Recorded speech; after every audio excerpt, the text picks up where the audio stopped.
করে বিএনপির সাংসদ, বিএনপির সমর্থক, বিএনপির নেতাকর্মী প্রত্যেকেই জামাত ইসলামকে অন্তরের অন্তঃস্থল থেকে ঘৃণা করে ৭১-এ তাদের ভূমিকার জন্য, এবং আমিও করি। মোহাম্মদ আব্দুল কাদের, আমরা যতটুকু জানি ৭৫-এর পরে যদি এই হত্যাকাণ্ড বা ১৫ আগস্টের যে ঘটনা, মর্মান্তিক যে ঘটনা, সেই ঘটনার পরেই তো শেখ হাসিনাকে বাংলাদেশে প্রত্যাবর্তনের একটা সুযোগ করে দিয়েছিলেন শহীদ প্রেসিডেন্ট জিয়াউর রহমান। ৮১ সালে ১৭ মে তিনি দেশে প্রত্যাবর্তন করেছেন। এখন কি বিএনপি, এখনকার সেই প্রেসিডেন্ট জিয়াউর রহমানের দল বিএনপি কি আওয়ামী লীগকে এবার নিষিদ্ধ করার পথে হাঁটছেন কিনা পুরোপুরি? দেখুন, পলিটিক্যাল পার্টির একটা দর্শন থাকে। আপনার জামাত ইসলামের একটা দর্শন আছে যেটা ফান্ডামেন্টাল, এবং যেটা তার ওই যে পেয়ারে পাকিস্তানের কথা বললেন, সত্যি কথা। বিএনপির একটা দর্শন আছে, আওয়ামী লীগের একটা দর্শন আছে। তো বিএনপির দর্শনকে যদি আপনি বাকশাল দিয়ে সংজ্ঞায়িত করতে চান, যে সব পার্টি নিষেধ করে একটা পার্টি থাকবে, যেটা ৭৫ সালে হয়েছিল, সরি আওয়ামী লীগের দর্শন, তাহলে বিএনপির দর্শন হলো বহুত্ববাদিতা, মানে বহু পার্টির একটা দল, এবং তারা বিভিন্ন পার্টি থেকে নিয়েছেও কিন্তু, এবং আওয়ামী লীগকে রাজনীতি করার সুযোগ করে দিয়েছে, সেটা জামাত ইসলামকেও রাজনীতি করার সুযোগ করে দিয়েছিল। তো এখন যে প্রসঙ্গটা আসছে, যে একবার রাজনীতি করার সুযোগ দিয়েছে, দেওয়ার ফলে যে আপনার যা যা হয়েছে সেটা বাংলাদেশের সকল মানুষ দেখেছে, এবং জুলাই অভ্যুত্থান হয়েছে। এখন আওয়ামী লীগকে কিন্তু এটা কিন্তু বলিনি যে আওয়ামী লীগের সমর্থক যারা আছে প্রচুর আছে, অস্বীকার করার কোনো কারণ নাই, প্রচুর ভোটও আছে।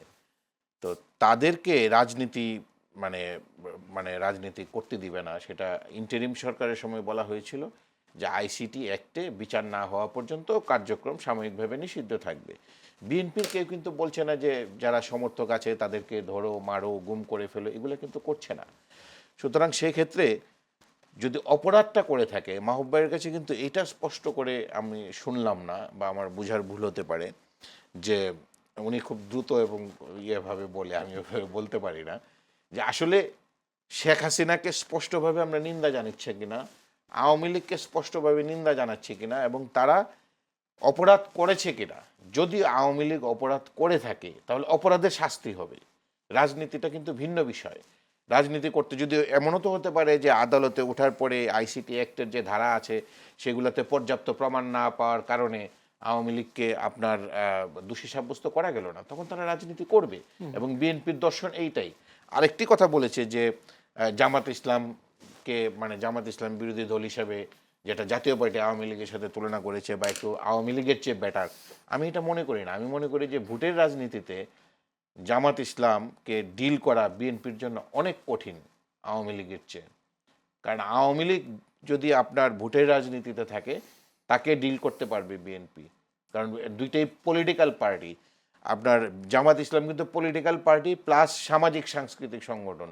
তাদের যে অর্থনৈতিক বেস, এবার কিন্তু ইলেকশনের আগের দিন আমরা রাত ২টা, মানে ১টা-২টা পর্যন্ত আমরা জানি জামাত ইসলাম ক্ষমতায় চলে গিয়েছে, এবং আরও কি কি হিসাব কিন্তু সালাউদ্দিন সাহেবই দিয়েছে সংসদে, যে কত হাজার কোটি টাকা আপনার ওদের আরডিএস এর মাধ্যমে যে বিতরণ করা হয়েছে ভোটারদের কাছে। সুতরাং এইটা আপনার বিচারের প্রক্রিয়াটা, সেটা এতগুলো মানুষের রক্তের উপরে দাঁড়িয়ে, এটাও কিন্তু বলা হয়েছে এতগুলো মানুষের রক্তের উপর দাঁড়িয়ে আজকে আমরা গণতন্ত্র, যে ৪ সংসদের, যে আপনার সংবিধানের যে ৪ মূলনীতির কথা বলা হলো গণতন্ত্র, সেই গণতন্ত্রটাকেই তো গলা টিপে হত্যা করেছে আওয়ামী লীগ। ১৪ সালে করেছে, ১৮ সালে করেছে, ২৪ সালে করেছে।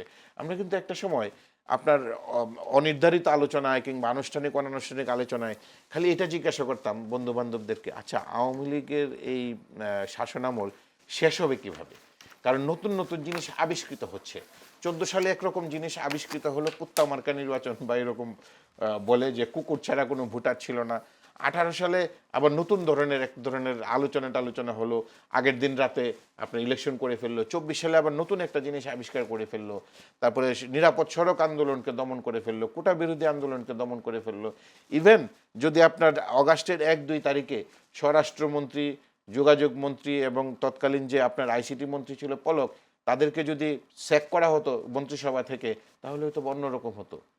এই কৌশলটা হয়তো বা এই হিট অ্যাট দ্য মোমেন্টে তৎকালীন স্বৈরশাসক সেই সিদ্ধান্তটা নিতে পারেনি। এবং এটা কিন্তু আন্দোলনকারী যারা ছিল তাদের মধ্যে এক ধরনের ভয় ছিল যে এটা যদি মেনে নেয় তাহলে কি হবে। তাহলে এই যে কবে যাবে কিভাবে যাবে সেটাই কিন্তু গণ অভ্যুত্থানের মাধ্যমে সেটা হয়েছে এবং জাতি মুক্তি পেয়েছে, গণতন্ত্র মুক্তি পেয়েছে।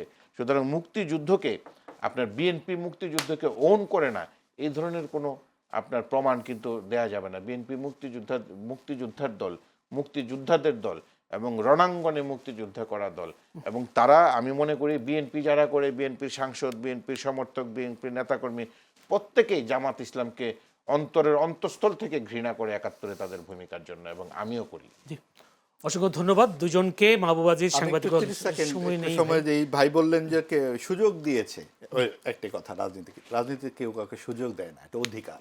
এই দেশটিতে থাকবার অধিকার সকলের, আপনি আমাকে সুযোগ দেবেন না।